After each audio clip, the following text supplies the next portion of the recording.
Hello tout le monde, aujourd'hui je vais vous faire une vidéo un peu spéciale, une vidéo conversation pour changer un peu de toutes les critiques que j'ai faites dernièrement.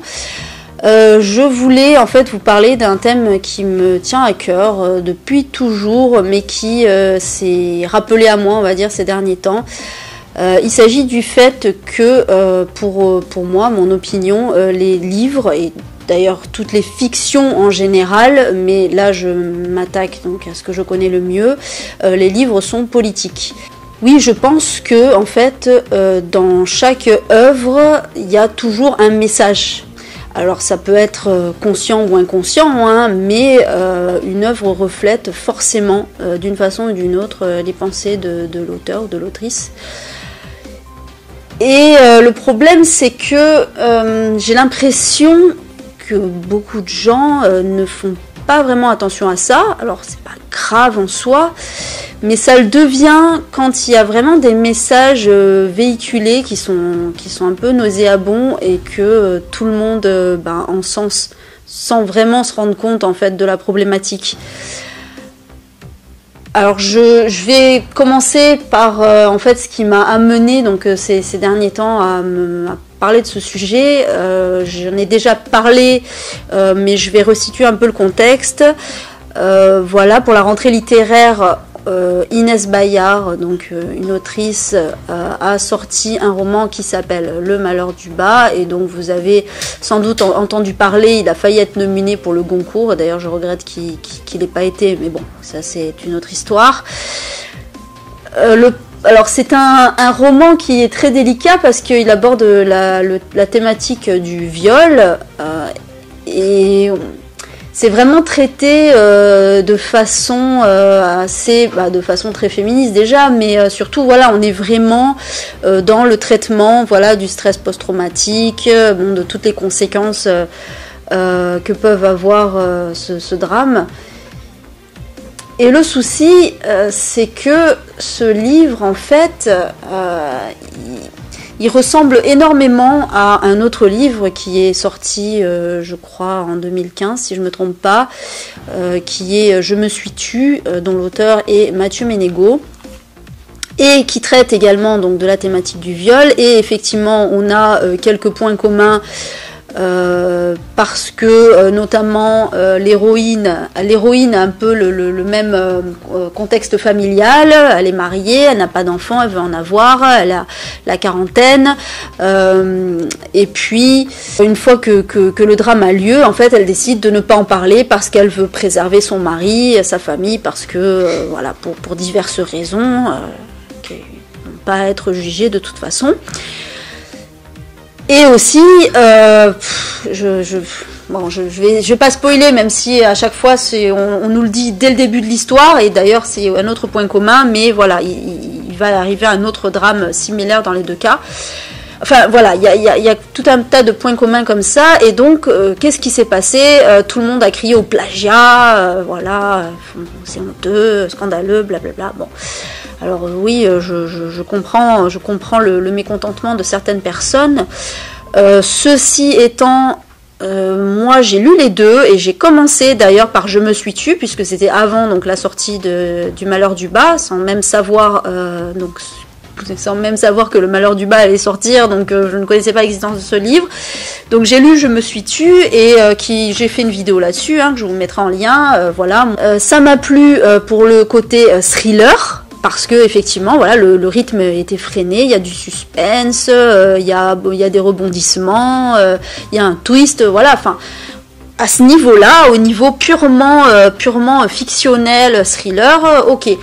Par contre, moi, ce qui m'a gêné profondément dans ce livre, et d'où le sujet de ma vidéo, c'est que le message du livre est clairement problématique.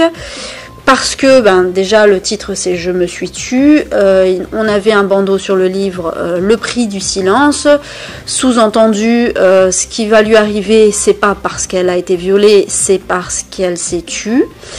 Et en fait, pendant tout le long du livre, l'auteur insiste bien sur le fait que toutes les merdes qui lui arrivent, et ça va jusqu'au pire drame qui soit, c'est parce qu'elle a fermé sa gueule, voilà.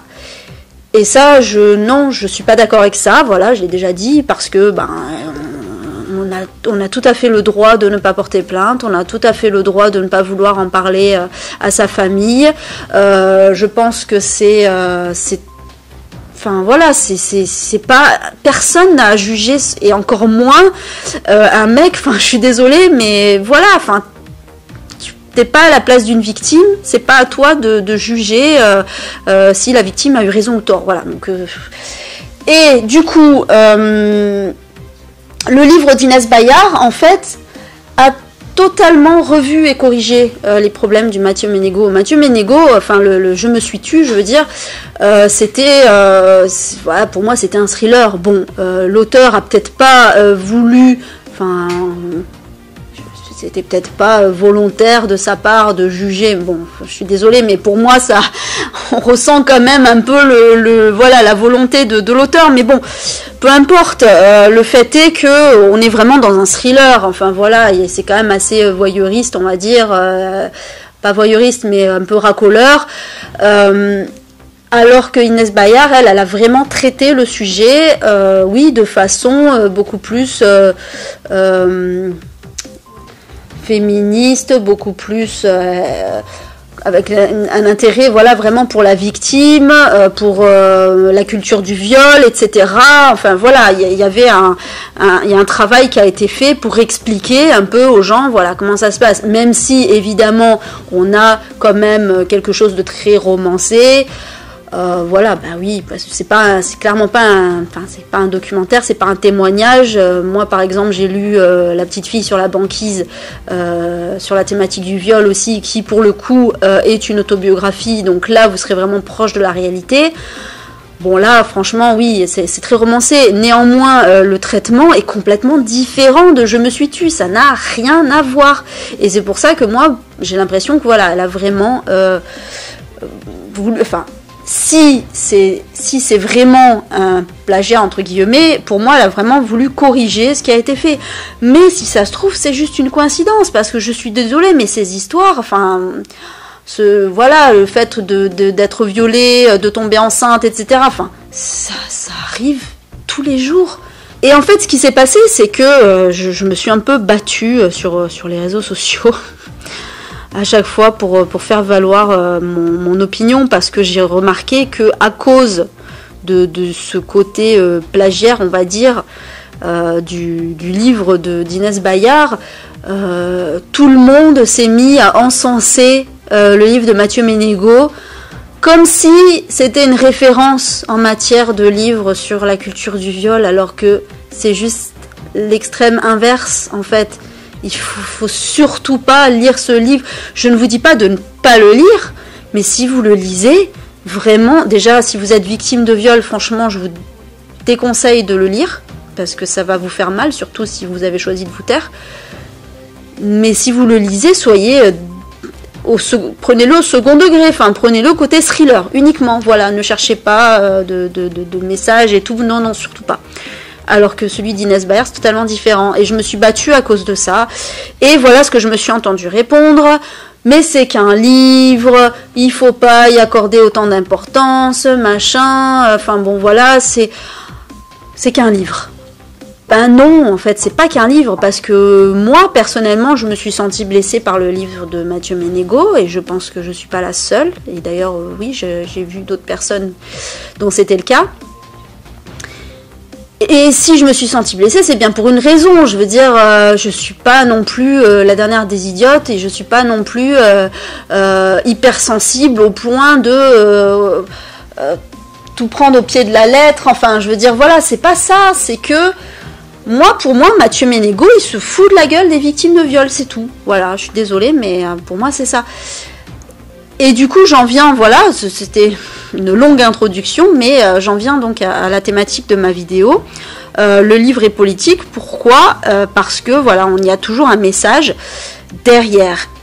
Et du coup, ça m'emmerde que les gens fassent des critiques de livres sans réfléchir, en fait, au message des livres. Et je l'ai remarqué je le remarque tout le temps en fait, et je trouve ça un peu dommage. Alors bon, je veux bien, c'est vrai que le livre c'est un loisir, enfin la lecture c'est un loisir, souvent on lit pour pas se prendre la tête, notamment les personnes qui lisent beaucoup de lectures du genre chick lit ou des thrillers psychologiques, machin. Moi d'ailleurs j'adore ça, les thrillers psychologiques.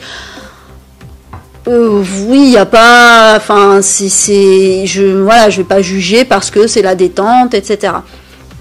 Mais il faut faire attention. Par exemple, j'ai constaté dernièrement, voilà, il y a une thématique, enfin un genre plutôt de livre qui est un peu le vent en poupe et que je déplore totalement.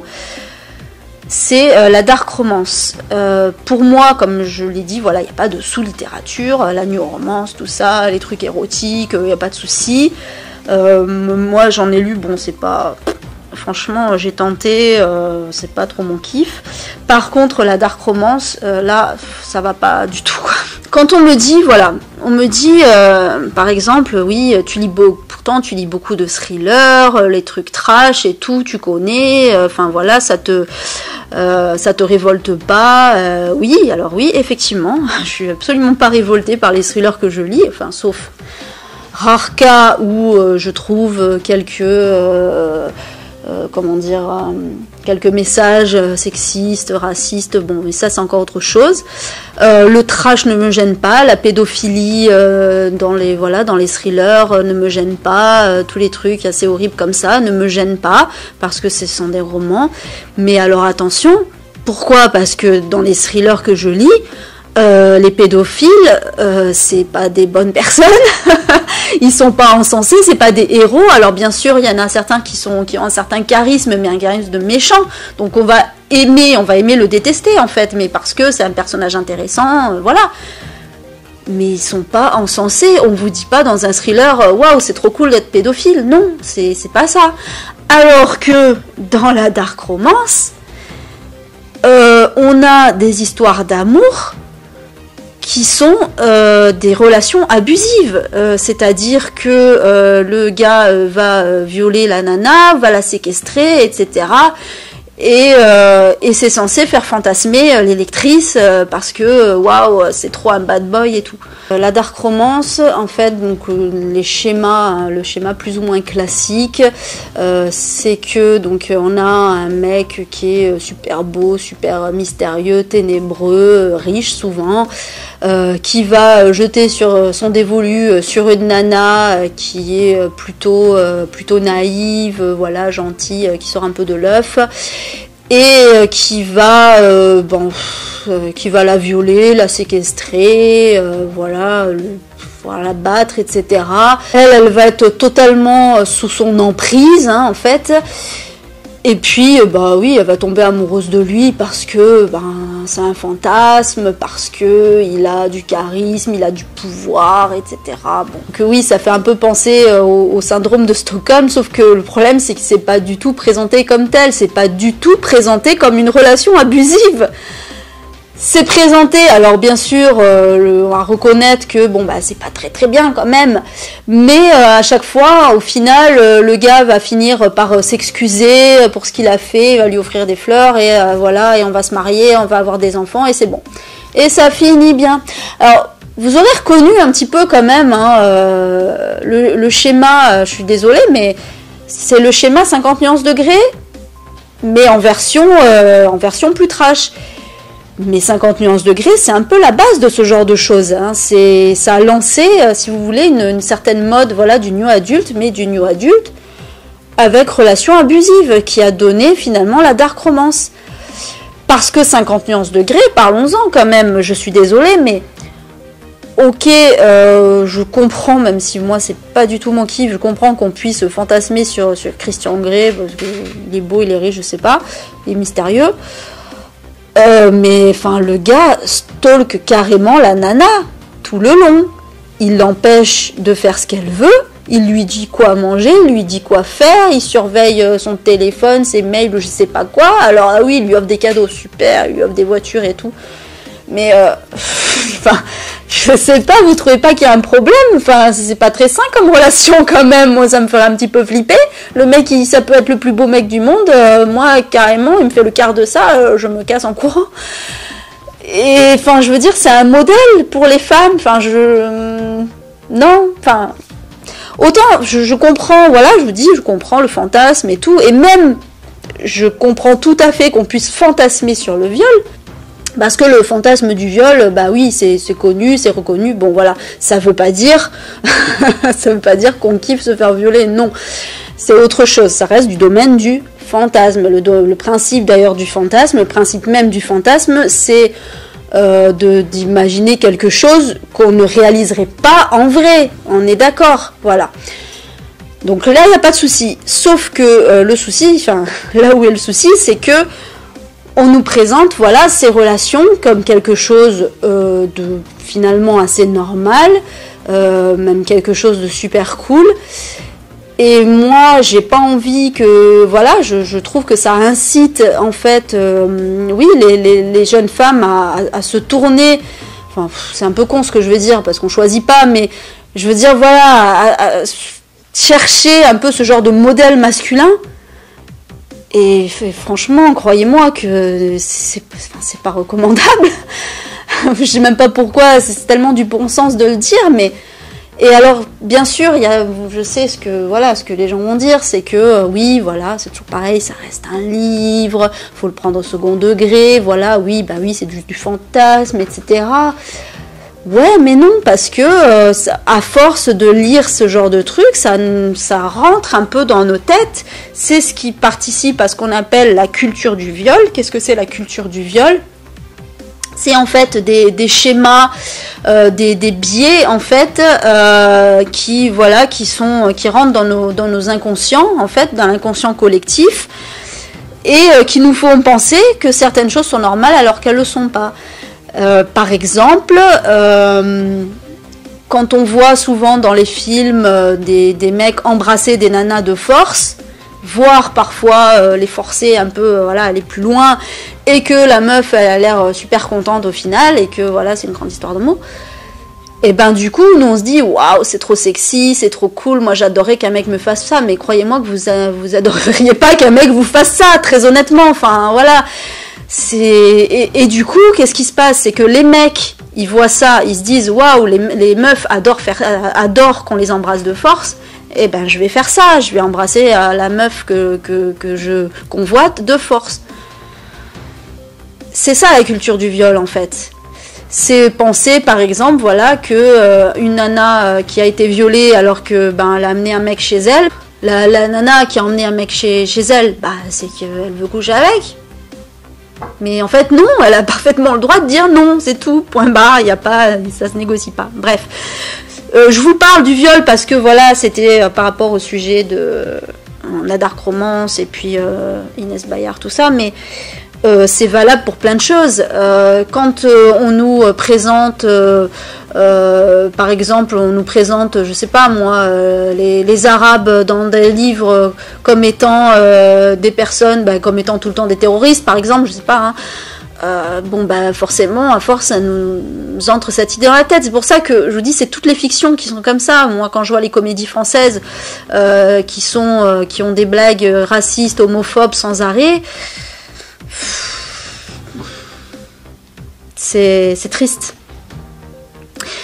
Et du coup, voilà, moi, j'ai besoin, quand je lis un livre, de pouvoir analyser un peu le message, en fait. Et quand il n'y en a pas, un livre peut ne pas avoir de message profond et être bien, c'est pas le souci. Par exemple, voilà, les thrillers psychologiques, j'adore, il n'y a pas forcément, des fois si, mais parfois, voilà, il n'y a pas de message particulier. Néanmoins, il peut y avoir, voilà, des petites remarques qui font que, remarques, voilà, racistes, sexistes, homophobes. Et puis, je voulais aussi vous parler, voilà, de la mode là ces derniers temps sur à propos des thrillers. J'ai remarqué que vraiment, plus c'est trash et plus les gens aiment, et surtout voilà, il faut que ce soit trash, il faut qu'il y ait du rebondissement et un twist de ouf à la fin pour que les gens aiment. Alors moi j'aime bien aussi hein, quand c'est trash et tout ça, mais par contre voilà, il y a un truc qui m'énerve, c'est quand c'est tout le temps de la torture du début à la fin, c'est le truc, enfin, imaginez les choses les plus atroces qui soient, pédophilie, cannibalisme, machin, enfin, tout ce que vous voulez. On dirait que c'est vraiment, enfin, je sais pas, le but c'est de choquer les lecteurs, les lectrices, je sais pas, et quand c'est tout le temps, bon, quand c'est une fois, ça va, quand voilà, il y a une explication derrière, ok, mais quand c'est juste pour... Il n'y a pas vraiment d'histoire. Moi, j'appelle ça du torture porn. C'est un terme qu'on emploie plutôt pour le cinéma.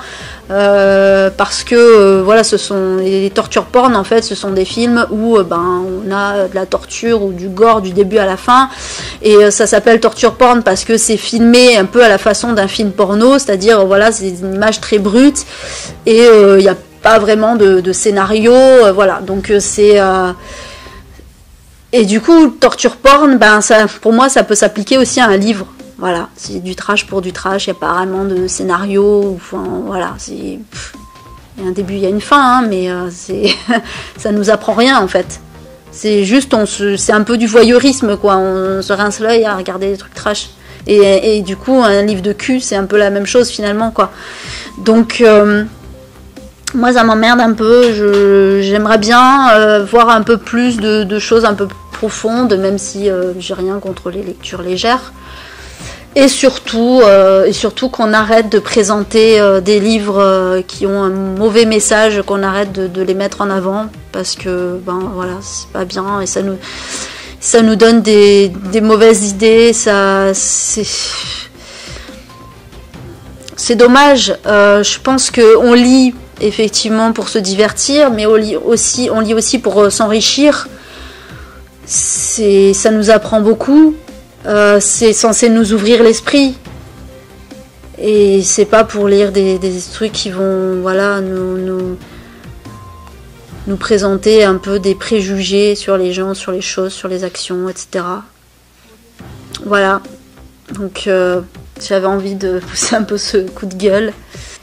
Merci d'avoir regardé cette vidéo. Alors c'est une vidéo que j'ai tournée au mois de novembre. Je l'avais tournée en fait pendant mes congés en me disant comme ça j'aurai une vidéo en rab au cas où j'ai pas le temps d'en faire une, etc. Et je vous avoue que j'hésitais un petit peu à la poster parce que c'est quand même un peu polémique. Mais j'ai été franche, c'est mon ressenti, mon avis. J'espère quand même que ça aura donné à réfléchir à certaines personnes, parce que je pense que c'est assez important. Et ça n'empêche pas que la lecture, évidemment, reste un plaisir pour tout le monde. Je vous tourne ce petit update parce que je voulais vous parler de nouveau du challenge que j'ai lancé. Le challenge des gommes Tapal, voilà, je l'ai lancé début janvier. Ça va durer, ça va être en fil rouge sur toute l'année 2019 et ça durera 2 semaines par mois. Alors c'était une semaine pour celles et ceux qui ont vu ma vidéo de présentation. Je l'ai passé à 2 semaines parce que je voyais bien que voilà, pour une semaine pour certaines personnes c'est beaucoup trop court. Et en même temps je voulais pas que ça dure tout le mois parce que le principe d'Ad Challenge c'est aussi d'être un peu limité dans le temps en fait. Du coup je trouvais que 2 semaines c'était parfait.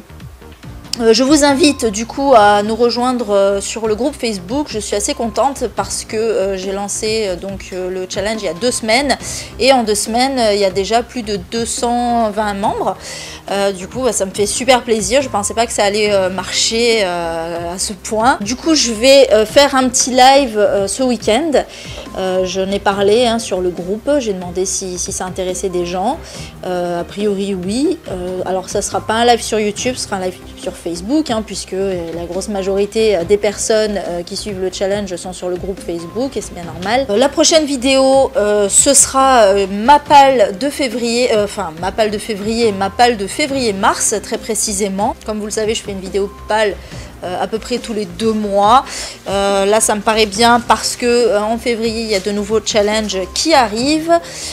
Alors c'est évidemment, ça va beaucoup tourner sur la romance, qui n'est pas mon domaine de prédilection, mais j'aime bien sortir de temps en temps de ma zone de confort. Je vous montrerai ça ce week-end, hein, je vais tourner également, donc ça sera week-end de live plus nouvelles vidéos. J'espère que vous serez nombreuses et nombreux en tout cas à me suivre. Et n'hésitez pas évidemment à vous abonner, à liker, à partager, enfin tout ce qu'on dit d'habitude. Sur ce, je vous dis à bientôt. Miaou.